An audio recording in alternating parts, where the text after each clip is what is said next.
Edmund Burke, often considered one of the most significant figures in the history of political thought, was a statesman, philosopher, and writer whose ideas have had a profound impact on the development of modern conservatism.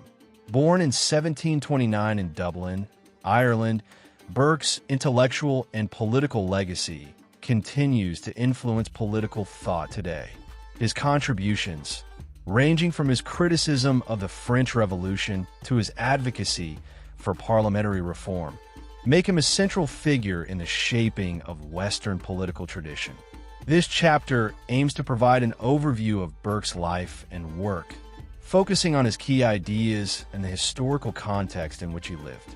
Burke's early life, born into a middle-class Catholic family in Dublin, was marked by the challenges of living in a politically and socially divided Ireland. The Irish Catholic population, to which Burke belonged, faced numerous restrictions imposed by the Anglo-Irish Protestant elite.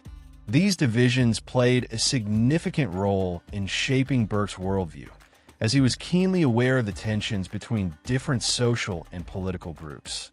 His education at Trinity College, Dublin, exposed him to a variety of classical and Enlightenment ideas, which would later inform his philosophical and political writings.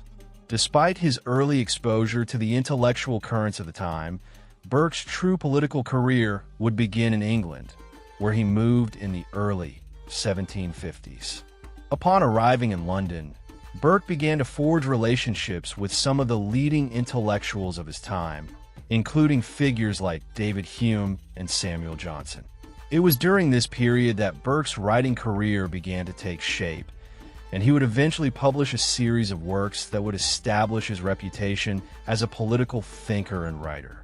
His early work, A Vindication of Natural Society, 1756, critiqued the prevailing political systems of the time, drawing heavily on classical ideas. Though Burke's critique was satirical, it was an early indication of his skeptical stance toward idealized views of politics and society. Burke's entry into Parliament in 1765 marked a turning point in his life. As a member of the Whig Party, Burke initially supported parliamentary reform and opposed the expansion of royal prerogative. His early speeches and writings focused on issues like the rights of the American colonies and the role of the monarchy in British politics. However, Burke's political philosophy would evolve over time, particularly in response to the events of the French Revolution. By the late 1780s, Burke had emerged as one of the staunchest critics of revolutionary France, articulating a vision of politics based on tradition, order, and gradual change. One of the central themes in Burke's thought was his belief in the importance of tradition and custom. He rejected the notion that political systems could be designed entirely through abstract reasoning or idealistic principles. Instead, Burke argued that political institutions and practices were the product of generations of experience and adaptation. This belief in the wisdom of tradition would become one of the foundational elements of conservative thought. For Burke, the French Revolution represented a dangerous break from this tradition, as it sought to dismantle long-established institutions in favor of radical experimentation. His reflections on the Revolution, most famously captured in Reflections on the Revolution in France, 1790, would cement his reputation as a conservative thinker. Burke's critique of the French Revolution was not just a reaction to the specific events unfolding in France, but also a broader commentary on the dangers of revolutionary movements. He believed that revolutions often led to the destruction of society's social fabric, which, once torn, could not be easily repaired. His skepticism toward the French Revolution was grounded in his belief that political change should be incremental and based on respect for established institutions. For Burke, the wisdom of past generations and the stability provided by long-standing political and social structures were essential for maintaining a functional society. In addition to his views on revolution, Burke was also deeply concerned with the nature of political power and authority. His writings on the British Constitution emphasize the importance of balancing the powers of the monarchy, the aristocracy, and the common people. Burke argued that the British political system was uniquely capable of preserving liberty because it represented a delicate balance between these different branches of power. He was particularly concerned about the rise of unchecked executive power, a theme that would remain central in his later writings on parliamentary reform and the limitations of government. Burke's political philosophy was not confined to theoretical discussions, but was also shaped by his practical experience in the British Parliament. Throughout his political career, Burke advocated for policies that reflected his belief in the importance of order and gradual reform. His involvement in the impeachment of Warren Hastings, the Governor-General of India, is a notable example of his commitment to justice and accountability in government. Burke's speeches during the trial, which called for the prosecution of Hastings for his alleged corruption and mismanagement, showcased his moral commitment to preserving the integrity of the British Empire and its institutions. Despite his contributions to political thought and practice, Burke was not without his critics. His views, particularly on the French Revolution and the role of tradition in society, were often seen as reactionary and out of touch with the demands of modernity. However, over time, Burke's ideas gained increasing influence among conservatives, particularly in the 19th and 20th centuries. His critique of the French Revolution, in particular, became a foundational text for conservative thinkers who sought to preserve the stability of society in the face of radical change. EDMUND Burke was born on January 12, 1729, in Dublin, Ireland, to a Catholic family during a period when Irish Catholics were subjected to severe political and social restrictions. His father, Richard Burke, was a lawyer, and his mother, Mary Nagle, came from a well-established Catholic family. At the time, Ireland was under British rule, and the Irish Catholic population was excluded from many of the privileges enjoyed by the Protestant Anglo-Irish elite. Burke's early life was shaped by these divisions, and he would later draw from this experience a deep awareness of the complexities of political power and social hierarchy. Burke was raised in a household that valued education and intellectual pursuit. His family, despite being Catholic in a predominantly Protestant society, was well connected in Irish Catholic circles, which allowed EDMUND to receive a good education.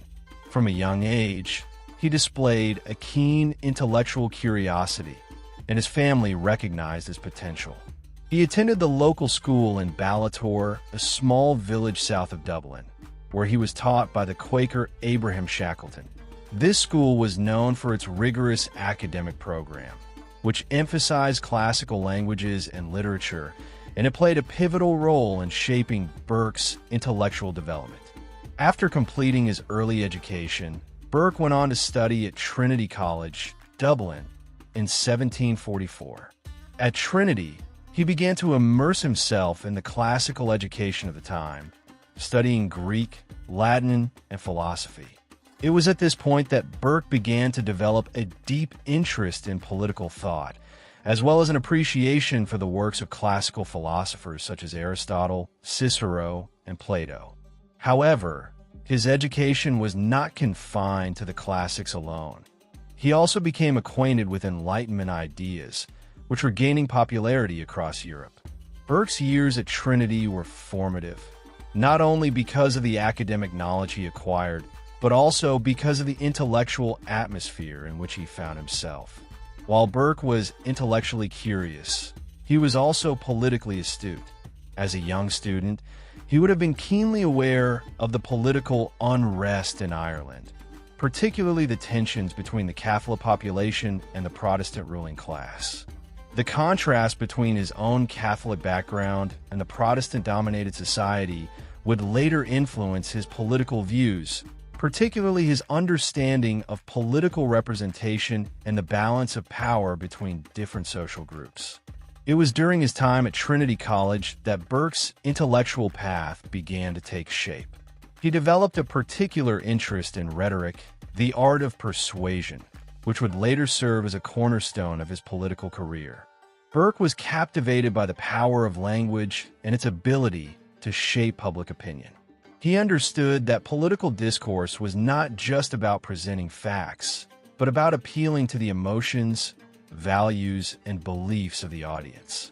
This insight would later become evident in his speeches, where his eloquence and mastery of rhetoric would captivate both his peers and the general public.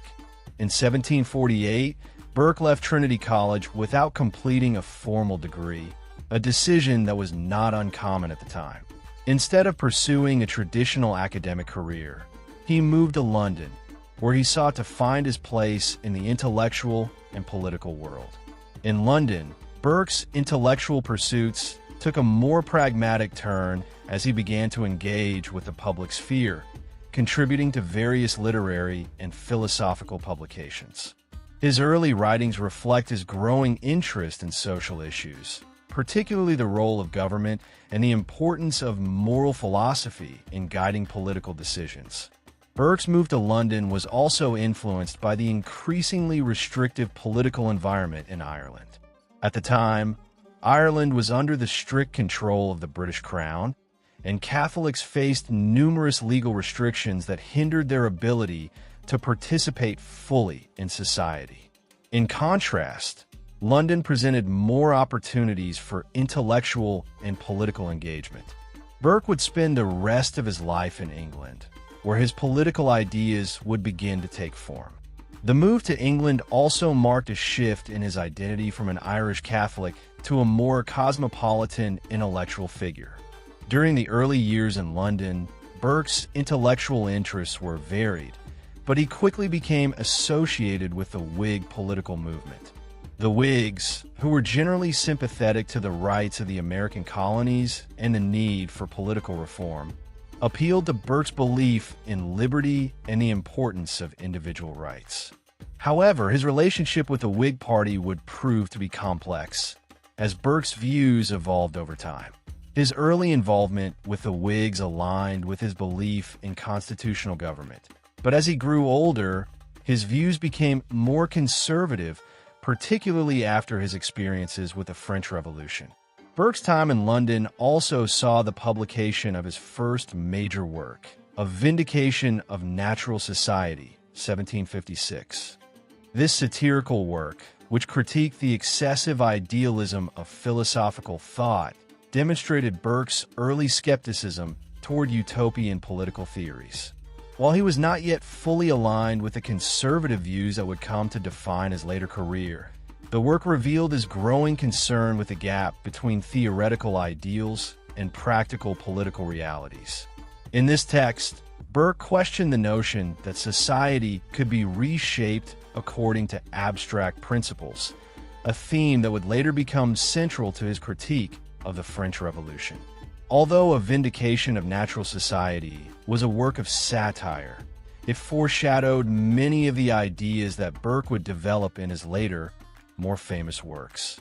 His ability to blend wit and philosophical analysis would become a hallmark of his writing style, and this early work marked him as an intellectual force to be reckoned with. The success of this publication also helped establish his reputation as a writer and thinker, which eventually led to his entry into political life. Edmund Burke's entry into the political arena marked a pivotal moment in his life. Having established himself as an intellectual force through his writings, he soon turned his attention to the practical realm of politics. In 1765, at the age of 36, Burke was elected to the British House of Commons as a member of the Whig Party, representing the constituency of Wendover. This marked the beginning of his long and influential career in Parliament, where he would spend the next 30 years shaping British political discourse. Burke's entry into Parliament was the culmination of years of intellectual preparation and political engagement. He had spent much of his early career advocating for political reform, championing the rights of the American colonies, and critiquing the British government's policies. His ability to articulate complex political ideas with clarity and conviction quickly earned him a reputation as a rising star within the Whig Party. Upon his arrival in Westminster, Burke wasted little time in making his presence felt. His speeches, characterized by their eloquence and intellectual rigor, quickly garnered attention. One of Burke's earliest and most significant contributions to parliamentary debates was his advocacy for the rights of the American colonies. In the 1760s, tensions between Britain and its American colonies were rising over issues like taxation without representation and the extension of British authority. While many of his contemporaries called for a firm response to the colonies' demands, Burke took a more measured approach. He argued that the colonies should not be treated as mere subjects of the crown, but as entities with their own political rights and a legitimate claim to self-governance. Burke's views on the American colonies were grounded in his broader belief in the importance of liberty and constitutional government, which he believed should be preserved for all citizens, regardless of their nationality. In 1766, Burke delivered his first major speech in Parliament, which was a defense of the colonies' right to resist British policy. His arguments, though not universally accepted at the time, demonstrated his ability to think independently and challenge prevailing views. Burke's opposition to the Stamp Act, which had been passed by the British Parliament in 1765, was grounded in his belief that such legislation was not only unjust, but also counterproductive. He argued that the imposition of taxes without the consent of the governed would only fuel resentment and resistance, ultimately threatening the stability of the British Empire. Throughout the late 1760s and 1770s, Burke's influence within the Whig Party continued to grow. His speeches in Parliament became more frequent and more impassioned, as he took a leading role in debates over a range of issues, including the treatment of Ireland, the role of the monarchy, and the nature of political power. He became known for his commitment to constitutional principles, as well as his ability to argue persuasively for reform. Burke's advocacy for parliamentary reform was particularly notable. He believed that the British political system, with its patronage and corruption, needed significant change to ensure that it represented the will of the people rather than the interests of the elite. In 1774, Burke was appointed to a position as private secretary to Lord Rockingham, the leader of the Whig Party. This appointment provided Burke with greater access to the political establishment and further cemented his place within the upper echelons of British politics. However, Burke's political philosophy was never simply about gaining power or influence for its own sake. He was deeply committed to principles of justice, order, and reform. He believed that the political system should serve the public good and that the government's legitimacy rested on its ability to uphold the rights and welfare of its citizens. Burke's role in Parliament was not limited to his advocacy for reform or his defense of American rights. He also emerged as a prominent critic of the British government's treatment of Ireland. During the 1770s, Ireland was under British control, and the Irish population faced a range of legal and political restrictions. Burke, himself an Irish Catholic, was deeply sensitive to the injustices faced by the Irish people. He used his position in Parliament to call for greater autonomy for Ireland and for an end to the discriminatory laws that limited the rights of Irish Catholics. His speeches on this issue were often impassioned and delivered with the same rhetorical skill that would later become his hallmark. Despite his strong advocacy for Irish rights, Burke was never a radical. He did not call for outright revolution or the dismantling of the British Empire. Instead, he sought gradual reform that would allow for greater fairness and equity within the existing political system. This was in keeping with his broader political philosophy, which emphasized the importance of stability, tradition, and gradual change.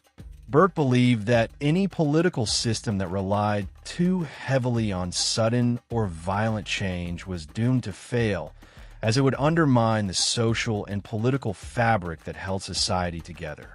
One of the key moments in Burke's political career came in 1774, when he was appointed as the paymaster of the forces, a significant position that gave him control over the funds allocated to the British military.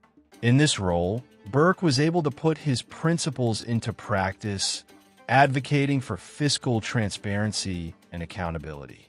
He worked to ensure that public funds were used efficiently and that corruption within the military establishment was kept in check. Burke's tenure as paymaster was marked by his commitment to ensuring that government actions were transparent and that those in positions of power were held accountable for their actions.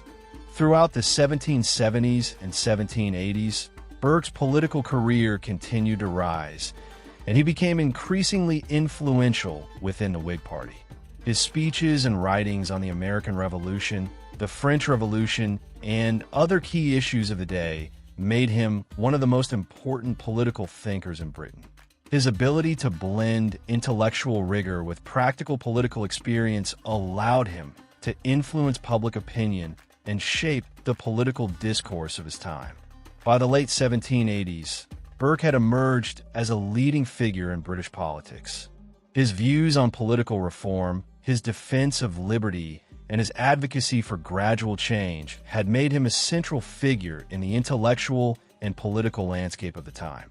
However, his most significant contributions would come in the form of his reflections on the French Revolution, which would forever alter the course of his career and shape his legacy as a political philosopher.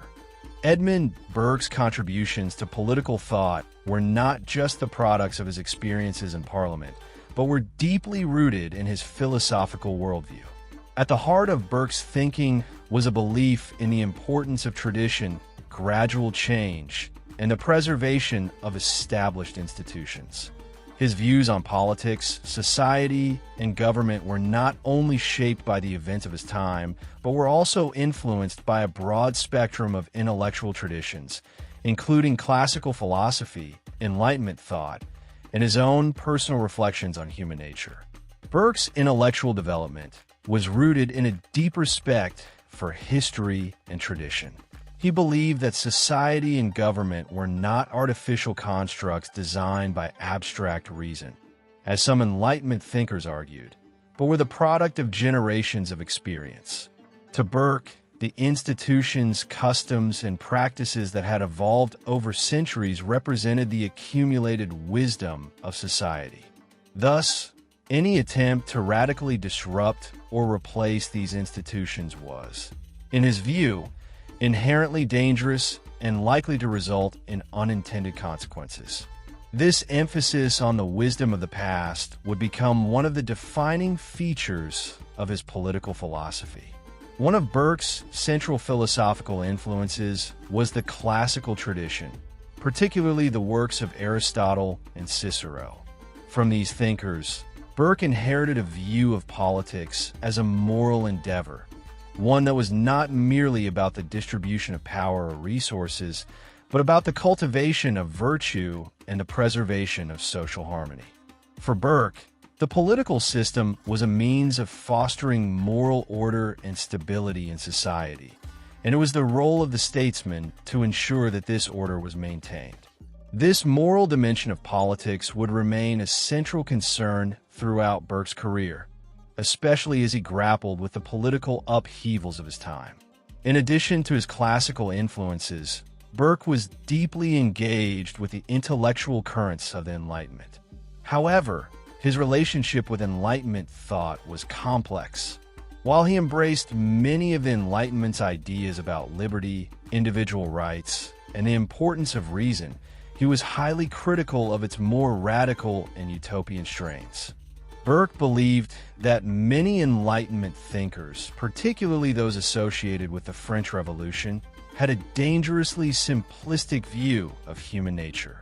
They tended to view society as a mere collection of individuals, whose interests could be perfectly understood and harmonized through reason. Burke, in contrast, saw society as a complex organism where individual desires and social needs were often in tension. He believed that political systems should be designed to account for these complexities, rather than relying on abstract, one-size-fits-all solutions.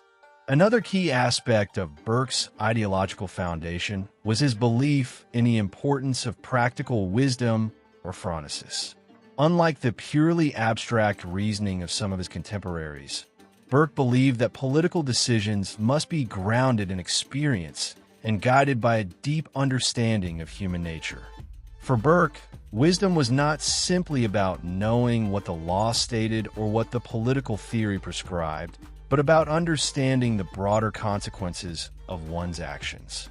This emphasis on experience and pragmatism would guide Burke throughout his political career, particularly as he navigated the challenges posed by the French Revolution. Burke's skepticism toward abstract political theory also extended to his views on democracy and the role of the people in governance. While many of his contemporaries, particularly those in the revolutionary movements, saw democracy as the ultimate expression of political legitimacy, Burke was more cautious. He believed that democracy, if unchecked, could easily devolve into mob rule. Instead of viewing the people as the sole source of political authority, Burke argued that political legitimacy should be based on the balanced interaction of various societal institutions, including the monarchy, the aristocracy, and the commons. He believed that the strength of the British political system lay in its ability to balance these different elements, ensuring that no single group could dominate the others. Burke's ideas on governance were also shaped by his deep concern for the stability of society. He believed that political systems should evolve gradually, rather than undergoing sudden or violent change. His critique of revolutionary movements, particularly the French Revolution, was grounded in this belief. For Burke, revolutions were not simply political upheavals. They were deeply destabilizing forces that could tear apart the social fabric. He saw the French Revolution as an example of what could go wrong when political movements rejected the wisdom of tradition in favor of radical, untested theories. In contrast, Burke argued that reform should always be gradual, respecting the existing order and working within the confines of established institutions. A key component of Burke's political philosophy was his view on the nature of authority and power. While Burke accepted the need for government authority, he was highly critical of arbitrary or unchecked power. He believed that the role of government was to protect the rights of individuals and to ensure social order, but he was wary of governments that overstepped their bounds. Burke's distrust of absolute power was also informed by his experience with the British monarchy, which he saw as increasingly encroaching on the rights of the people. This concern for the limitations of power was also evident in his critique of the British Empire, particularly in his speeches on India. While he believed that the British Empire had a role to play in promoting justice and order, he was deeply critical of the way that imperial power was often abused for personal gain. In his later works, particularly in Reflections on the Revolution in France, Burke expanded on these ideas, offering a more detailed critique of the French Revolution and the radical ideas that fueled it. In this work, Burke contrasted the French Revolution's emphasis on abstract reason and equality with the British system, which he believed was grounded in experience and tradition. He argued that the French revolutionaries' desire to create a perfect society was doomed to fail because it ignored the complexities of human nature and the deep historical roots of political institutions. For Burke, the French Revolution represented a rejection of the organic development of society in favor of a rationalistic utopia that was both impractical and dangerous. At the core of Burke's political philosophy was his belief in the need for a balance between change and stability. He did not advocate for the complete preservation of the status quo, but rather for a measured, thoughtful approach to reform. Burke saw the preservation of social order as crucial to the health of society, but he also recognized that change was sometimes necessary to address the evolving needs of the population. His philosophy was one of pragmatism, rooted in a deep respect for history and tradition, but open to the possibility of change when it could be achieved within the existing framework.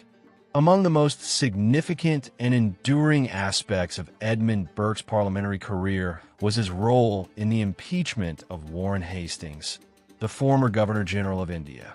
This episode, which unfolded over several years, revealed Burke's deep moral convictions and his commitment to justice, even when the issues at hand were far removed from Britain itself. His leadership in this political trial demonstrated his concern for ethical governance, his condemnation of colonial abuses, and his willingness to challenge powerful interests in the name of principle. Warren Hastings had served as Governor-General of the British East India Company's holdings in India from 1773 to 1785. During his tenure, Hastings accumulated both praise and controversy. While he contributed to the consolidation of British power in India, he was also accused of grave misconduct, including extortion, misuse of authority, and complicity in acts of political cruelty. Upon Hastings' return to Britain, calls for accountability mounted. It was Burke who would emerge as the most forceful advocate for bringing Hastings to justice. Burke's involvement in the matter was not motivated by personal animosity or political rivalry. Rather, it stemmed from a deep concern for the principles of justice and humanity. He viewed the British Empire as bearing a moral responsibility toward its colonial subjects and believed that imperial authority must be exercised with restraint and fairness. To Burke, the abuses committed under Hastings' rule represented a betrayal of British values and a stain on the nation's honor.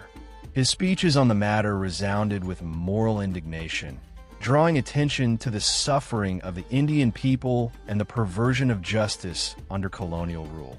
The case against Hastings was formally brought to Parliament in 1786, and Burke spearheaded the effort to have him impeached. In an address of considerable rhetorical force, Burke painted a vivid picture of the alleged atrocities committed under Hastings' administration, including the mistreatment of local rulers, the destruction of communities, and the exploitation of native populations for personal gain. Burke's oratory was as impassioned as it was detailed, filled with a sense of righteous duty. He described Hastings not merely as a corrupt official, but as a symbol of unchecked imperial greed and moral decay. The trial that followed became one of the longest in British legal history, lasting from 1788 to 1795. Throughout this period, Burke remained a central figure, tirelessly working to hold Hastings accountable. He invested years of effort into gathering evidence, preparing arguments, and presenting the case to the House of Lords. His commitment to the cause was unwavering, despite the enormous toll it took on his time, energy, and political capital. Burke understood that the proceedings were more than a legal matter. They were a test of Britain's moral compass in its imperial conduct. In the course of the trial, Burke's speeches grew increasingly philosophical as he framed the case in terms of the ethical obligations of empire. He questioned whether a nation that prided itself on law, liberty, and civilization could afford to allow its agents abroad to act with impunity. His words appealed not only to legal norms, but to the conscience of the British public and political elite. For Burke, the idea that justice should be universal, applicable to all people, regardless of their race or geography, was a cornerstone of legitimate governance. Though the trial ultimately ended in Hastings' acquittal, Burke's efforts were far from fruitless. His prosecution of the case brought public attention to the darker aspects of British colonialism and helped set a precedent for holding imperial officials accountable for their actions. More importantly, It illuminated the stark ethical challenges of empire and the need for reform in how Britain governed its overseas territories. Burke's legacy in this regard rests not on a legal victory, but on a moral and political stance that reverberated far beyond the courtroom. The trial also exposed the limits of Burke's influence within Parliament and the resistance he faced in trying to apply moral standards to imperial policy. Many of his contemporaries viewed his passionate advocacy as excessive or quixotic, and some resented the focus on imperial abuses when domestic concerns were also pressing. Nevertheless, Burke remained steadfast in his belief that the trial was about more than Hastings. It was a statement about Britain's role in the world and the values it chose to uphold. Burke's role in the impeachment shaped his later political reputation. It painted him as a moralist in an increasingly pragmatic and power-oriented political landscape. His defense of distant peoples, most of whom he would never meet, reflected a universalist ethic that placed justice and humanity above national self-interest. At a time when colonial expansion was often justified by notions of racial superiority and economic exploitation, Burke's position was strikingly progressive, though not without its contradictions. He did not oppose the empire itself, but he demanded that it be governed with moral integrity. The final decades of the 18th century were marked by seismic political shifts, none more momentous than the outbreak of the French Revolution in 1789. For Edmund Burke, this event served as a catalyst for one of the most profound ideological reckonings of his life. As the revolution unfolded across the Channel, Burke was compelled to reflect deeply on its implications, both for France and for the broader European order. His response would take form in one of his most influential and enduring works, Reflections on the Revolution in France, published in 1790. At first, Burke observed the developments in France with measured interest.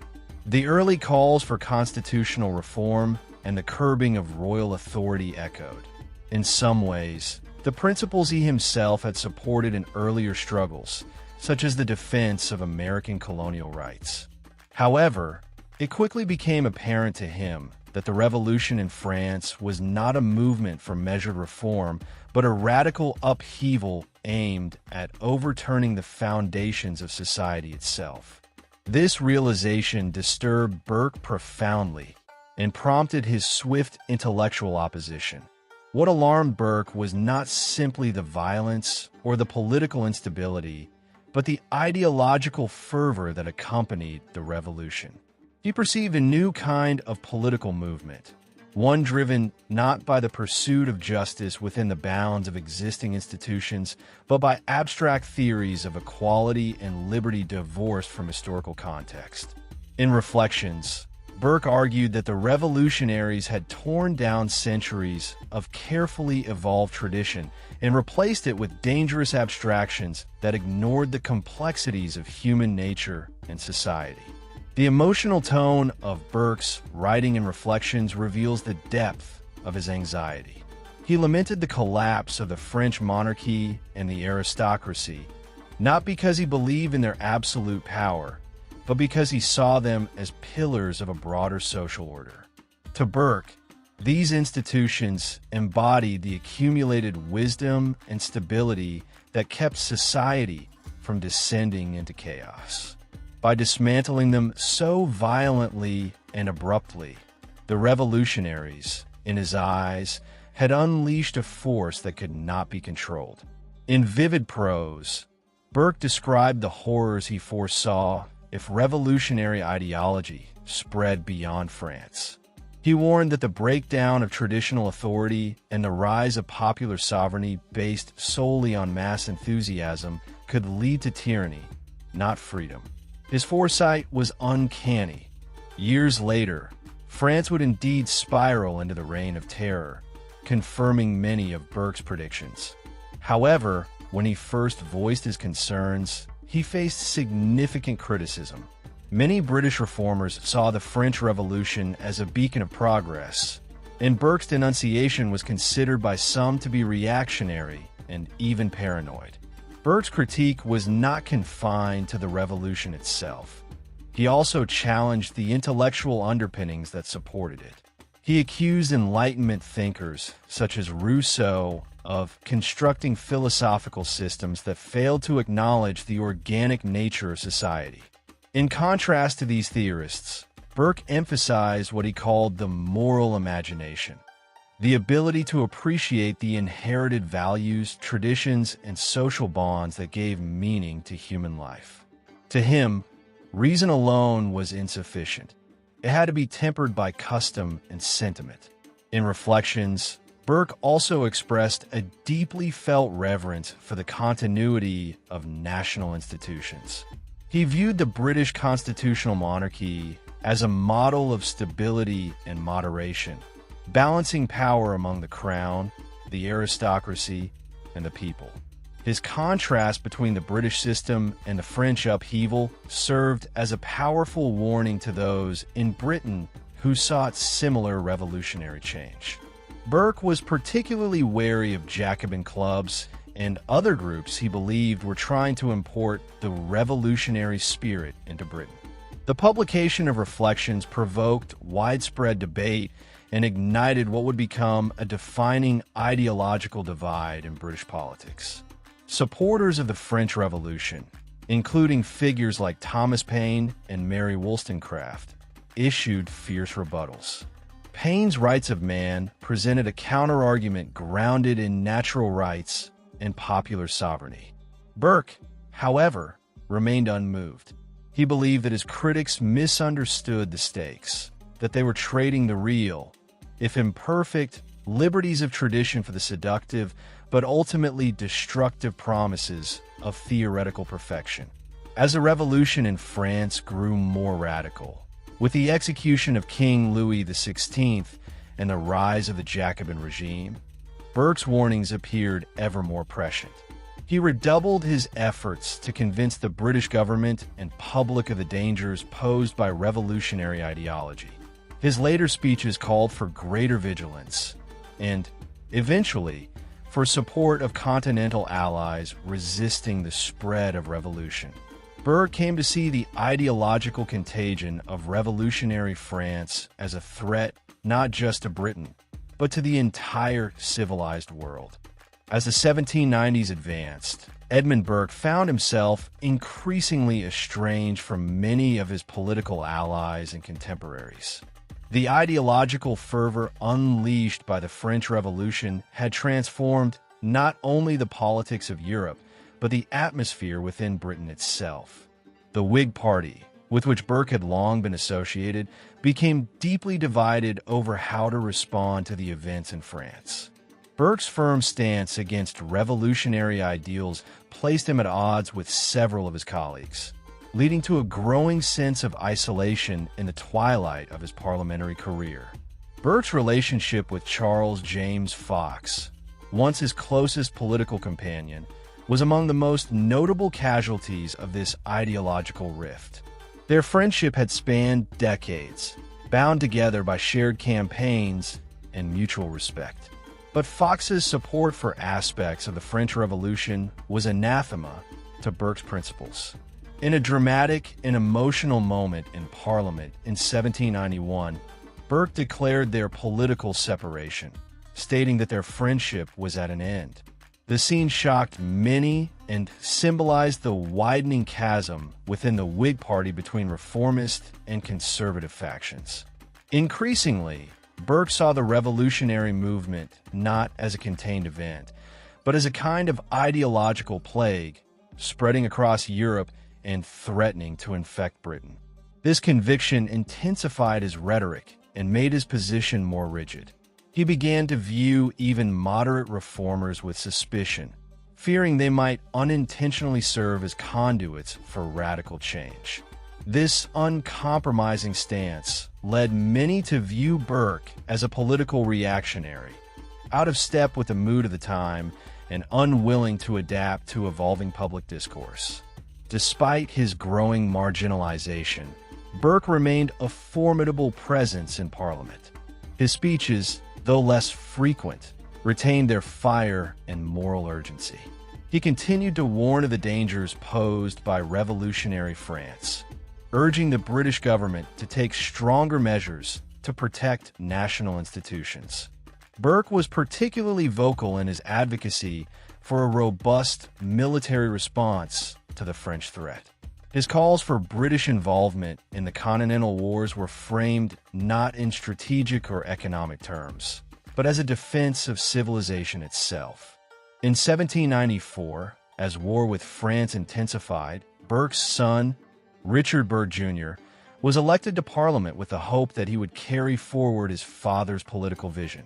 Edmund had invested enormous emotional energy in his son's career, seeing Richard as the heir to his intellectual and moral legacy. However, just a year later, Richard died unexpectedly at the age of 36. The loss was a devastating blow to Burke, from which he never fully recovered. It stripped away his final hope of seeing his principles endure through a new generation of leadership. Following Richard's death, Burke's political activity waned. His grief was compounded by physical exhaustion and declining health. Though he formally retired from Parliament in 1794, his pen remained active. He continued to write and publish, addressing issues related to the war with France and the state of the British Empire. Among these later writings, the Letters on a Regicide Peace stood out as a final, impassioned plea for Britain to reject any compromise with revolutionary France, which he saw as irredeemably hostile to the civilized order. During this period, Burke lived at his estate in Beaconsfield, where he had long sought respite from the tumult of political life. Removed from the daily fray of Westminster, he devoted himself to reflection and correspondence. His home became a quiet haven, yet it also served as a platform from which he engaged with the intellectual debates of the day. Visitors found him as eloquent and passionate as ever, though marked by sorrow and a sense of foreboding. The vision of society that he had spent his life defending seemed increasingly fragile in a world gripped by upheaval. Although Burke had often been critical of the aristocracy's complacency and the monarchy's overreach, his later years saw him drawing closer to conservative elements within the British establishment. The rising threat from France pushed him into common cause with Tories and even the royal court, whose commitment to preserving order now aligned with his own. This shift was not a betrayal of his earlier values, but rather an evolution shaped by historical pressures. Burke saw himself not as a partisan, but as a guardian of principle amidst political chaos. In his final political gestures, Burke continued to influence British policy indirectly. His ideas had found new relevance as the realities of revolutionary excess became harder to ignore. By the end of the decade, the British government's tone had grown more conservative, mirroring many of Burke's warnings and proposals. Although he had retired, his writings and speeches were still cited in parliamentary debates, and his name evoked both admiration and controversy. As Edmund Burke withdrew from the political stage, the body of thought he had cultivated over decades took on a life of its own, transcending the immediate context of 18th century politics. While he had been a participant in the debates and crises of his day, Burke was also a profound political thinker whose reflections penetrated far beyond current events. The intellectual foundations he laid out, steeped in moral philosophy, historical awareness, and institutional respect, began to influence the evolving discourse of political theory. Burke, more than a mere statesman, emerged as a philosopher of prudence. At the heart of Burke's intellectual legacy was his concept of political prudence, a deliberate caution in the face of abstract ideology. He viewed society as a living organism, the product of centuries of accumulated customs, inherited values, and complex relationships. In his writings, he He repeatedly emphasized that social structures should not be treated as disposable mechanisms to be dismantled and rebuilt at will. For Burke, the wisdom embedded in tradition and precedent often outweighed the seductive clarity of theoretical systems constructed in isolation from real-world experience. This reverence for tradition did not stem from blind conservatism, but from an understanding of how fragile human institutions are. Burke believed that sudden changes, especially those imposed in the name of abstract ideals like perfect liberty or equality, risked triggering unintended consequences. To him, meaningful reform had to emerge organically, shaped by the historical and cultural contours of a society. He was not opposed to change per se. Rather, he insisted that change must be tempered by continuity, and ambition must be guided by humility. A central theme in Burke's philosophy was the moral responsibility of leadership. He held that those entrusted with power had a duty not merely to represent their constituents' immediate desires, but to act in accordance with long-term interests and ethical principles. Burke's famous assertion that a representative owed his constituents his judgment, rather than simply his obedience, reflected his belief in leadership as a form of stewardship. This notion influenced future debates about the role of elected officials in representative democracies. Another key contribution was Burke's critique of rationalism in politics. He opposed the notion that society could be understood or governed through reason alone. Drawing from classical and Christian sources, Burke argued that human beings were not solely rational creatures, but were also shaped by passions, loyalties, and inherited beliefs. Any political system that ignored these aspects of human nature, he warned, would ultimately fail. His skepticism toward overly rationalized models of governance would become a touchstone for later conservative thinkers. Burke's thought extended into aesthetics and human psychology as well. He was one of the first major Western thinkers to explore the concept of the sublime, associating it with feelings of awe, power, and even terror, experiences that transcended rational explanation. In his early philosophical treatise, A Philosophical Inquiry into the Origin of Our Ideas of the Sublime and Beautiful, he investigated how emotional responses to art, nature, and grandeur revealed deeper truths about the human soul. This work placed him in dialogue with Enlightenment thinkers while offering a more sensuous, emotional counterpoint to their emphasis on rationality. His opposition to the French Revolution was thus not merely political but epistemological. He believed that the revolutionaries' claim to universal truth and rational certainty was a dangerous illusion.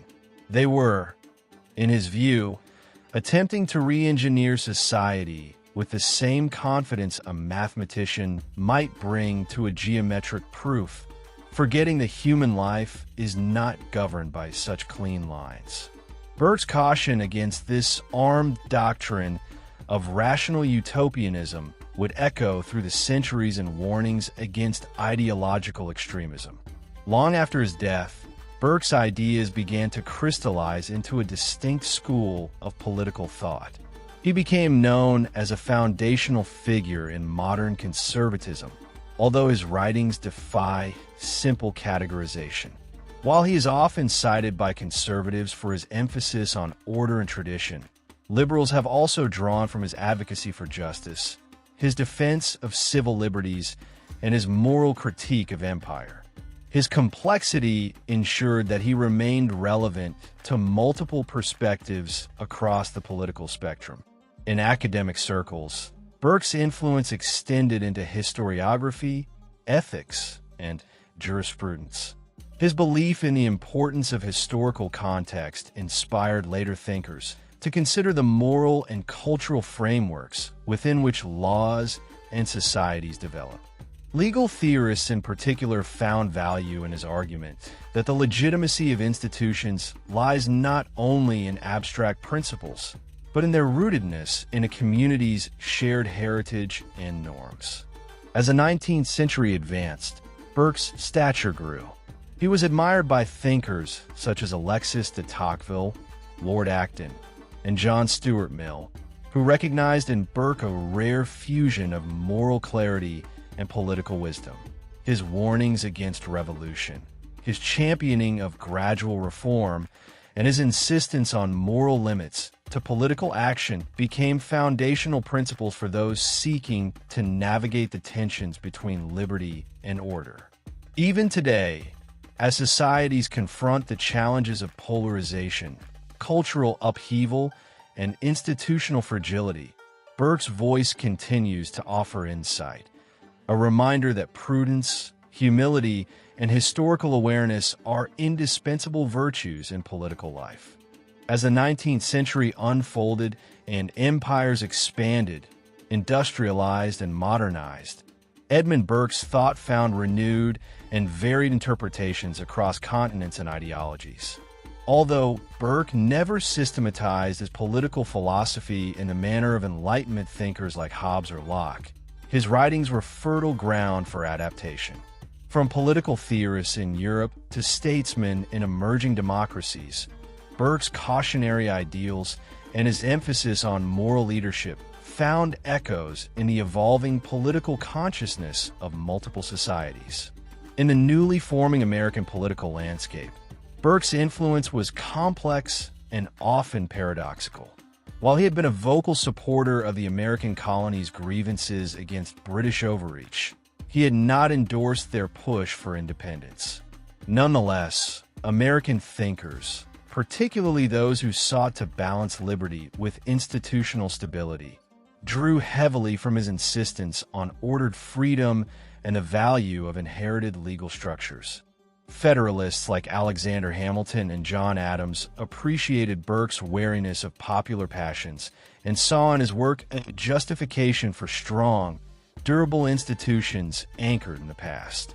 In post-revolutionary France, Burke's writings were initially reviled by those who saw them as hostile to liberty and republicanism. However, as the revolution descended into terror and was succeeded by Napoleonic autocracy, Burke's foresight gained recognition among disillusioned liberals. Later French political thinkers, such as François Guizot and Alexis de Tocqueville, came to regard Burke not as a reactionary, but as a moral and political realist who had grasped the need for social equilibrium amid dramatic change. For Tocqueville in particular, Burke's emphasis on civil society, religion, and intermediate institutions offered essential insights for managing democratic transitions. Burke's impact was also felt in colonial contexts, particularly within the vast and complex empire Britain continued to build in the 19th century. His earlier critiques of East India Company abuses, as well as his rhetorical defense of Indian traditions during the impeachment of Warren Hastings, resonated with later British administrators in India who believed in a policy of governing through tradition. However, the application of Burkean principles in colonial settings often revealed contradictions between his reverence for cultural traditions and the reality of imperial dominance, which frequently disrupted those same traditions. In Ireland, Burke's homeland, his legacy was ambivalent. As a member of the Protestant ascendancy, Burke had advocated for the relaxation of penal laws against Catholics and supported greater integration of Irish Catholics into civil society. Yet he never fully endorsed Irish independence or separation from Britain. Irish nationalist thinkers respected Burke's advocacy for justice and his moral critique of empire, but many also found his constitutional gradualism insufficient in the face of persistent political exclusion. Nevertheless, his writings became part of the broader Irish intellectual canon and were studied by both reformers and conservatives. The 20th century brought renewed interest in Burke's work amid the collapse of old empires and the ideological conflicts of the world wars. Conservative thinkers like Winston Churchill admired Burke's eloquence and principles, particularly his insistence on moral limits in the exercise of power. During the Cold War, Burke was frequently cited by intellectuals who opposed communism, seeing in his critique of the French Revolution a broader indictment of utopian ideologies. Writers such as Russell Kirk in the United States helped popularize Burkean conservatism as a counterweight to both socialist and libertarian extremes. Academically, Burke became a pivotal figure in political philosophy courses and curricula. Unlike thinkers whose theories could be easily diagrammed, Burke demanded interpretive effort. His work was laced with historical references, rhetorical flourishes, and philosophical depth. Political scientists explored his views on representation, jurisprudence, aesthetics, and social cohesion, while historians mined his writings for insights into 18th century political consciousness. Over time, Burke came to be recognized as a crucial bridge between the classical and the modern in political thought. In literary and cultural theory, Burke's exploration of the sublime continued to inspire artists, writers, and critics. His account of the sublime's connection to terror and transcendence became a reference point in Romanticism and later in psychoanalytic and postmodern interpretations of human experience. Figures like William Wordsworth, Mary Shelley, and even contemporary theorists such as Slavoj Žižek engage with Burke's ideas, revealing the depth and adaptability of his intellectual legacy beyond strictly political arenas. Burke's legacy also reached into the fabric of constitutional law and legal philosophy. Jurists and legal theorists found his emphasis on precedent, continuity, and the organic development of legal systems to be compelling in an age of legal positivism. His belief that the law should reflect the moral sensibilities and lived traditions of a people resonated with judges and scholars who saw legal systems as evolving entities rather than mere instruments of policy. In countries with common law traditions, particularly the United States, Canada, and the United Kingdom, Burkean ideals influenced both conservative and liberal jurists concerned with the legitimacy and integrity of legal institutions. Thus, by the end of the 20th century, Edmund Burke had become more than a historical figure of the British Parliament.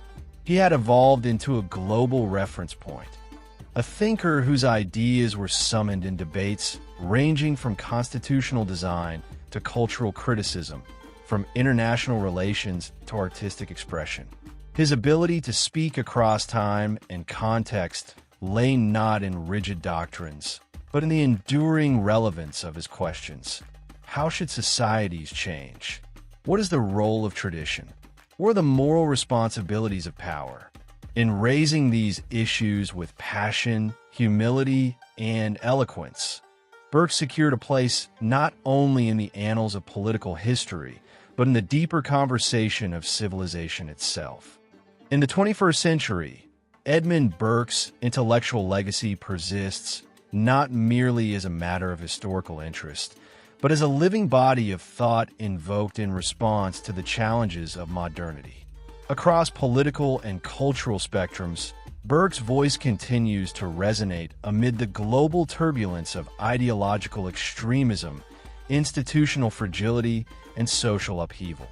Far from a relic of the 18th century, Burke is increasingly seen as a vital interlocutor in contemporary debates about identity, governance, and the moral purpose of politics. Modern political discourse, particularly in liberal democracies, often finds itself caught between rapid transformation and deep uncertainty. In this climate, Burke's concept of prudence, acting with care, deference to tradition, and consciousness of long-term consequences, offers an important counterpoint to impulsive policy-making and ideological rigidity. Think tanks, public intellectuals, and educators frequently draw upon his work to advocate for temperance and balance in times of populist surges or polarized governance. Burke's relevance also emerges in discussions about nationalism and globalism. At a time when the forces of globalization have both unified and fragmented societies, Burke's emphasis on the local, the The familiar and the historically grounded offers a framework for understanding the anxieties of displaced populations. His warnings against abstraction resonate with those who believe that political identity must be rooted in shared culture, memory, and inherited norms rather than imposed from above through technocratic designs or supranational decrees. In education, especially within the humanities and social sciences, Burke's works are increasingly studied for their rhetorical mastery and ethical depth. Universities reintroduce his reflections on the Revolution in France not only in political theory courses, but in literature, ethics, and history programs, highlighting his ability to blend persuasive argument with moral passion. His writing style, rich in metaphor, historical allusion, and emotional appeal, is often seen as a model for integrating philosophical depth with public discourse. Environmental philosophy, too, has found in Burke an unexpected ally. His notion that society is a partnership between the living, the dead, and the unborn has been adopted by environmental thinkers and conservationists as a basis for intergenerational ethics. In an age facing ecological crisis, Burke's belief in custodianship and responsibility to future generations provides a moral foundation for sustainability and long-term ecological stewardship. Meanwhile, within legal and judicial frameworks, Burke's cautionary stance against rapid legal innovation remains pertinent. Debates surrounding constitutional reform, the role of the judiciary, and the limits of state power are often informed by his insights on the slow, evolutionary nature of law. His preference for organic development over codified imposition appeals to legal scholars wary of politicized jurisprudence and abrupt departures from established norms.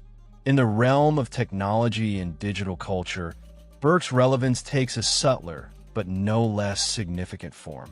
The internet, social media, and artificial intelligence have accelerated social change at a pace that challenges the ability of traditional institutions to adapt. Here, Burke's warnings against the deconstruction of long-standing social frameworks become particularly striking. His insistence on the intangible bonds of trust, shared values, and moral consensus seems prophetic in a world where digital communities often lack those very elements.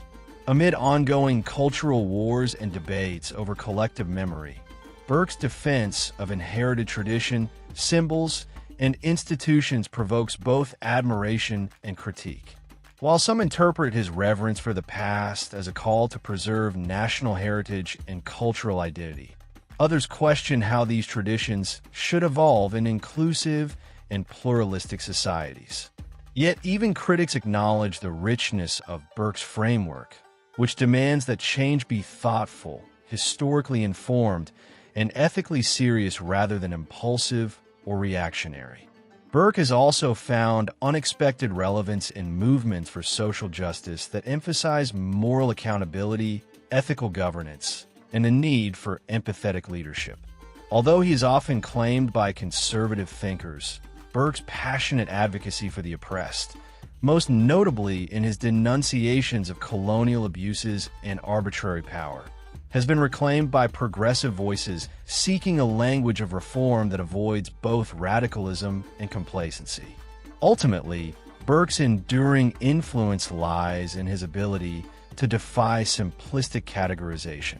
He was neither wholly conservative nor wholly liberal, neither traditionalist nor modernist in the contemporary sense. Instead, he was a moral realist, one who believed that politics, at its best, is an art of the possible constrained by duty, history, and conscience. In an era hungry for wisdom that transcends faction and fashion, EDMUND Burke remains a guiding presence, challenging, inspiring, and enduring. Through his words, he continues to speak not only to his age, but to ours, reminding us that the essence of good governance lies not in novelty, but in humility, responsibility, and reverence for the fragile bonds that hold society together.